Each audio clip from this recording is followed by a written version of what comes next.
반갑습니다. 오늘 성경 궤도 읽기 여호수아 5장부터 시작하겠습니다. 여러분, 지난주에 저희가 여호수아 4장까지 마쳤는데요. 기억하시죠? 이스라엘 백성이 요단강을 건너서 12지파에 한 사람씩 나와서 그 돌을 다 취해서 길갈에 돌을 쌓고 하나님이 우리를 인도하셨다 하는 것을 자손들에게 말하라, 이렇게 여호수아 4장이 끝이 납니다. 그리고 5장에 들어오면 여리고성으로 이제 전투를 하러 가는 장면이 시작되는데요. 그 전에 제가 5장을 세 가지 정도로 요약을 해봤어요. 첫째, 어떻게 여리고성을 전쟁을 하러 갈 때 하나님이 준비시켰는가 하는 겁니다. 이 준비 과정을 보면 이 전쟁이 다른 전쟁들과는 좀 다르다는 것을 저희가 알 수 있게 되고요. 그래서 무엇이 다르고 또 이 전쟁을 통해서 하나님이 이스라엘 백성에게 무엇을 정확하게 말씀하시고 싶었나 하는 걸 저희가 5장을 통해서 깨달을 수 있을 것 같고요. 먼저 1절과 2절을 읽고 시작하는 게 좋을 것 같습니다. 1절, 2절 제가 여기 썼으니까 제가 읽겠습니다. 요단강 서쪽에 있는 아모리 사람의 모든 왕과 해변에 있는 가나안 사람의 모든 왕이 주님께서 이스라엘 자손 앞에서 그들이 요단강을 다 건널 때까지 그 강물을 말리셨다는 소식을 듣고 간담이 서늘했고 이스라엘 자손 앞에서 아주 용기를 잃고 말았다. 그때 주님께서 여호수아에게 말씀하셨다. 너는 돌칼을 만들어 이스라엘 자손에게 다시 할례를 베풀어라. 여러분, 한번 자세히 보시면 지금 아모리 사람과 모든 가나안에 있는 사람들이 이스라엘 백성이 요단강을 건넜다는 것 때문에 간남이 설월하고 벌써 사기가 뚝 떨어진 거죠. 여러분, 이때 들어가야 되잖아요. 이때 전투를 하러 가야 되는데 하나님이 여기서 뭘 시키시냐면 할례를 하라는 거예요. 여러분, 남성분들은 아시겠지만 할례를 받으면 전투력이 떨어집니다. 한 2주 정도 전투를 못하는 경우가 성경에 여러 번 나오는데, 아니 이 중요한 시점에 왜 할례를 받겠을까 하는 거예요.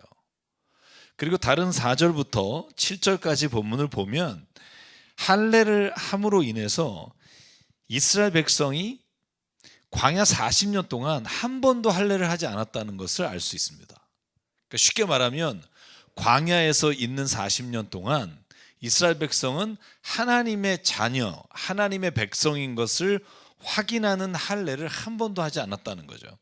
그래서 여러분 4절을 보시면 이렇게 되어 있습니다. 여호수아가 할례를 베푼 데는 이유가 있었다. 이집트에서 나온 모든 백성 가운데서 남자고 전투할 수 있는 모든 군인은 이집트를 떠난 다음에 광야를 지나는 동안에 다 죽었다. 그때 나온 백성은 모두 할례를 받았으나 이집트에 나온 다음에 광야를 지나는 동안에 태어난 사람은 아무도 할례를 받지 못했다. 그래서 지금 전쟁을 하고 있는 2세들은 한 번도 할례를 받은 적이 없습니다. 그래서 오늘 전쟁을 치르기 전에 이 가나안 정복 전쟁의 첫 번째 전투를 하기 전에 하나님이 이스라엘 백성에게 원하시는 게 뭘까? 먼저 하나님의 거룩한 백성이 되기를 원하신다는 거죠. 이 전쟁은 단순히 이스라엘 백성이 더 땅을 많이 차지하기 위해서나 아니면 전쟁에서 승리하기 위한 전투가 아니라 하나님이 약속하신 것을 취하는 전쟁이다. 분명히 말하면 하나님의 땅을 우리가 차지하는 것, 이런 데 목적이 있다는 걸 하나님 깨닫게 하시기 위한 겁니다. 저는 그래서 이 전쟁을 위한 준비의 첫 번째 할례를 보면서 생각한 것이 뭐냐면, 우리가 어떤 일을 계획하거나 아니면 우리의 삶에서 중요한 전환점이 생겼을 때 다른 어떤 기회를 찾는 것보다 먼저 돼야 할 것이 뭐냐 하면, 도대체 내가 이것을 통해서 내가 신앙적으로 내 삶에서 어떤 목적을 이루기 위한 것인가에 대한 것을 하나님 안에서 발견하는 것이 필요하다는 거죠. 여러분, 가나안 땅을 취하면 뭐합니까? 만약에 그 땅에서 이스라엘 백성이 하나님과 관계없이 산다면 거기는 이집트와 다를 게 없고 거기는 우루와 하란과 다를 게 아무것도 없어요. 거기가 달라질 수 있는 이유는 그곳을 차지하러 가는 이스라엘 백성이 하나님의 백성이 되었기 때문에 의미가 있는 거죠. 여러분, 이스라엘 백성을 위해서 가나안 땅을 주셨다라고 우리는 생각하지만 사실은 하나님이 선택한 백성, 하나님의 말씀을 따라 살기로 작정한 백성이 하나님의 뜻을 따라 살기로 작정한 곳을 하나님께서 선물로 예비한 것이지 단순히 이스라엘을 이기게 하시기 위한 게 아니라는 거죠. 그래서 여러분 제가 여기에 썼습니다만 하나님은 할례를 통해서 하나님의 백성인 것을 다시 한번 확인하게 되는 겁니다. 그래서 저는 이것이 굉장히 중요하다고 생각합니다. 이 전쟁이 도대체 무엇을 위한 건지를 분명하게 깨닫게 하시는 것이고, 또 우리의 삶에 적용하면 우리의 삶의 어떤 계획과 목적이 신앙적으로 분명한 이유가 있는가를 깨닫고 간다면 거기에서 이루어지는 모든 일들은 좀 다를 수 있을 것이다 라는 생각을 하게 돼요. 그래서 오늘 이제 두 번째 전쟁을 위한 준비를 하나님 시키시는데요, 보세요. 할례를 시켰죠. 그리고 나서 전투하러 가지 않아요. 그때 두 번째 9절부터 12절까지 말씀을 보면 하나님께서 유월절을 지키라고 말씀하십니다. 제가 다 읽진 않겠지만 9절을 보면 주님께서 여호수아에게 말씀하셨다. 너희가 이집트에서 받은 수치를 오늘 내가 없애버렸다. 그리하여 그곳 이름을 오늘까지 길갈이라고 한다. 여러분, 길갈이 뭐죠? 12개의 돌을 세운 곳이잖아요. 그런데 거기가 다시 하나님께서 유월절을 지내게 하시는 곳인데 그 이름이 길갈이다. 제가 밑에 뜻을 써놨습니다. 이집트에서 당했던 그 수치가 굴러갔다, 지나갔다, 이런 의미예요. 이제 완전히 과거하고 단절하고 하나님의 백성으로 새롭게 시작한다. 그게 길갈에서 하나님 앞에 돌을 세우고 유월절을 지키는 모습입니다. 여러분, 이스라엘 백성이요, 출애굽하실 할 때 그 애굽에서의 노예 근성과 가지고 있었던 생각으로는 절대로 하나님 나라의 땅을 취하고 그곳에서 하나님의 뜻을 이룰 수 없죠. 첫 번째, 그래서 할례를 시킴으로 인해 하나님의 백성인 것을 다시 한번 확인시키고 유월절을 지냄으로 인해 가장 인생에 중요한 것이 하나님의 뜻과 하나님을 따라가는 삶이라는 걸 모든 공동체가 유월절 제사를 통해 회복하게 되는 거예요. 그러니까 쉽게 말하면 여러분, 우리의 말로 표현하면 제가 여기에 썼죠. 예배의 회복이 없이는 땅의 회복도 없다. 이게 성경이 말하는 우선순위의 방법입니다. 쉽게 말하면 우리의 신앙에서 아무리 좋은 것들이 많이 주어지고 회복된다 해도 예배가 회복이 없이는 진정으로 내게 회복된 것들이 하나님 안에서 나에게 긍정적이고 하나님의 뜻을 온전하게 성취할 수 있는 좋은 것이 아닐 수 있다는 거죠. 사실 여러분, 예배가 회복되길 원합니다. 예배가 회복되고 내 삶의 우선순위가 회복돼야 그 다음에 하나님이 주시는 모든 것들이 진정한 회복을 할 수 있다는 거죠. 제가 오늘 우리 교회 여선교회하고 이 경외라는 책을 마무리를 졌는데, 그 책이 이 폴 트립이라고 하는 교수님 겸 목사님이 쓰신 책인데, 그 책에 이렇게 한 단어가 나와요. 그게 뭐냐면 경외라는 게 우리가 fear이라는 단어, 두렵다는 단어가 아니라 awesome이라는 단어, awesome. 우리가 뭐 너무 아름다운 awesome 이렇게 보잖아요. awesome God 이런 말 있잖아요. 놀라우신 하나님의 그 감탄이죠. 근데 우리가 왜 세상의 물질 세계와 우리가 자아도취, 자기 자신이 세상의 주인인 것처럼 살아가는가? 그 책을 지적하는 게 하나님을 경외하는 거, 하나님을 awesome이라고 우리가 보는 시각을 잃어버렸기 때문이라는 거죠. 다시 말하면 세상의 만물이 아름다우면 그 아름다움을 보면서 그 아름다운 걸 빨리 사야겠다. 저기 좋은 데다가 집을 져야겠다. 막 이런 생각을 갖는 게 우리의 머리에 떠오르는 거라면, 그 책에서 말하는 바는 뭐냐면 가장 아름다운 자연을 봤을 때 저 자연 만물을 만드신 하나님을 우리가 기억하고 떠올리면서 그 아름다움을 찬송할 수 있는 게 우리의 삶에서 경외하는 거라는 거예요. 하나님을 경외하는 거. 그러니까 경외한다는 말이 막 우리가 뭔가를 막 하나님 막 이렇게 예배 드릴 때만이 아니라 모든 내 직업과 자연 만물을 보면서 저것이 저 모든 만물을 주신 분이 하나님이시구나 하고 그분을 경외하는 자리까지 가는 삶이 있으면 우리에게 주어진 물질, 자녀, 우리에게 있는 명예, 모든 것들이 제자리를 잡는다는 거죠. 왜 물질이 우리의 우상이 될까요? 하나님을 경외하는 마음.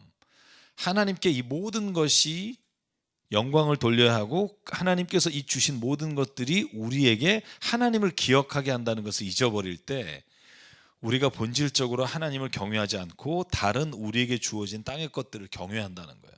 그래서 여러분은 뭘 경외하십니까? 그 제 결론 하나요. 여러분이 지금 가장 마음속에 두고 있는 것이 가장 경외하는 존재다. 그러니까 여러분이 지금 무엇을 가장 경외하는지를 보면 내가 무엇을 가장 가치 있게 여기는가를 알 수 있다는 거예요. 그래서 여러분 오늘 하나님이 뭘 가르치세요? 여리고성 전투하기 전에 하나님께 예배하는 거. 전쟁을 치르기 전에 너희가 도대체 어떤 백성인지 깨달아라. 할례를 통해서. 그리고 두 번째, 너희가 지금 어떤 분께 영광을 돌리기 위해, 어떤 분에게 우리의 삶을 드리기 위해 이 전쟁을 시작하는지를 예배를 통해 회복하라는 거죠. 그래서 오늘 이 두 가지 준비를 통해서 하나님은 이스라엘 백성이 여리고 성을 점령하는 것보다 더 중요한 게 우리의 마음이 하나님의 뜻으로 점령당하는 게 중요하다라는 걸 보여주시고요. 그리고 여호수아서 5장은 전쟁을 위한 이제 세 번째, 길갈은 제가 지난주에 보여드렸지만 한 번 더 보여드리려고 해요. 여기 시딤을 지나서 길갈이 이제 여리고의 거의 앞에 있는 곳입니다. 그래서 하나님께 거기서 유월절을 드리고 이제 세 번째 준비를 시켜요. 이건 여호수아에게 준비시키시는 장면으로 나오지만 사실은 지도자를 통해서 하나님이 이스라엘 모든 백성들이 이렇게 되기를 원하시는 의미에서 이 세 번째 준비를 시키시는데요. 제가 13, 14, 15절 같이 한번 읽고 이 본문을 나눠 보죠. 읽겠습니다. 시작. 여호수아가 여리고에 가까이 갔을 때에 눈을 들어서 보니 어떤 사람이 손에 칸을 빼들고 자기 앞에 서 있었다. 여호수아가 그에게 다가가서 물었다. 너는 우리 편이냐 우리의 원수 편이냐? 그가 대답하였다. 아니다. 나는 주님의 군사령관으로 여기에 왔다. 그러자 여호수아는 얼굴을 땅에 대고 절을 한 다음에 그에게 물었다. 사령관님께서 이 부하에게 무슨 말씀을 하시렵니까? 주님의 군대 사령관이 여호수아에게 말하였다. 내가 서 있는 곳은 거룩한 곳이니 너의 발에서 신을 벗어라. 여호수아가 그대로 하였다. 아멘. 여러분 여기 군사령관은 천사일 수도 있고요. 하나님이 보내신 군대겠죠. 그 사령관이겠죠. 그런데 전투하러 가자. 군사령관이면 그래야 되잖아요. 그런데 오늘 뭐 하냐면 신 벗어라. 이게 오늘 사령관이 여호수아에게 나타나서 한 말이에요. 너의 발에서 신을 벗어라. 왜? 여기는 거룩한 곳이다. 저는 이 세 가지가 여리고성을 전쟁을 치르기 전에 하나님이 이스라엘 백성에게 준비시키는 과정이라고 생각해요. 근데 세 번째는 뭘 의미할까? 여러분 출애굽기 3장 5절에 보면 하나님께서 똑같이 모세에게 나타나셔서 불타는 떨기나무 밑에서 이 말씀을 주십니다. 여기는 거룩한 곳이니 너의 신을 벗어라. 여러분 신을 벗다란 말이 여호수아에만 3번 나와요. 그럼 이 의미가 뭘까? 성경에 보면 3가지 정도의 의미로 제가 요약할 수 있을 것 같아요. 한 8가지 정도의 신을 벗는 장면들이 나오는데 그 신을 벗는 장면들을 요약해 보면 첫 번째로는 내 방법으로 내 마음대로 가지 않겠다 하는 거예요. 여러분 신발은 뭐죠? 내가 신을 신고 내가 가고 싶은 걸 가는 거잖아요. 근데 내가 그 신을 벗었다 하는 의미는 뭐냐 하면 이제 내 방법으로 가지 않겠습니다. 그리고 내가 내 마음대로 하지 않겠습니다라고 하나님 앞에 선언하는 게 신을 벗는 행위예요. 여러분 왜 룻기서 보면 제가 여기에 4장 7절이라고 적어놨는데 기억나십니까? 이 장면이 뭔지? 뭐죠? 그죠? 보아스가 원래 결혼할 차례가 안 돼요. 다른 앞선 결혼을 할 순서가 있는 사람이 있어요. 그 사람에게 먼저 가서 룻이라는 여인과 결혼을 하겠냐고 물으니까 신을 벗죠. 나는 안 하겠다는 거예요. 성경에 보면 이렇게 신을 벗어서 내 의사를 포기하는 장면이 나와요. 그래서 신을 벗는다는 건 뭐냐 하면 내 권리를 포기하겠다. 나는 내가 가질 수 있는 것 혹은 내가 할 수 있는 것을 이제 내가 내려놓겠다는 의미를 가져요. 그래서 계약을 할 때 내 권리를 포기하겠다 혹은 그것은 내가 더 이상 받아들이지 않겠다 할 때 신을 벗는데 그래서 오늘 이 장면에서도 내 권리를 하나님 포기하고 이제 하나님의 뜻과 하나님이 내 주인인 것을 내가 선언합니다 하는 게 신을 벗는 행위예요. 여러분 6장 가서 말씀을 나누겠지만 그래서 6장에 여리고성을 전투하는 방법은 성경에 나오는 그 어떤 것과 완전히 다른 전투를 치르잖아요. 이전에도 없었고 이후에도 없는 전투 방법이에요. 그 방법은 오늘 이 본문에